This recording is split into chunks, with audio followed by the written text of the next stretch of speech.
الشاعر والأديب اليمني منير عبد العزيز محمد مرشد الشوافي، وهذه قصيدة عن الأم.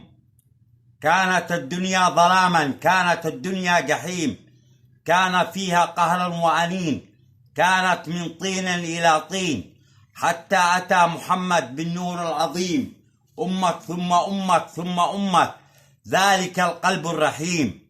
وقال الجنة تحت أقدام الأمهات، وهذا هو الدين. كما قال رب العالمين: أقبل أمي في رأسها وقاعة قدميها. أمي يا من طول السنين النائم وأنت سهران، أمي أنت تبكي وأنا ضاحك، أمي أفديك بروحي ودمي وأولادي. أمي يا نبع الحنان الدافق، يا من برضاك يغفر الغافر. أمي يا روضة من رياض الجنة الخالق. Likey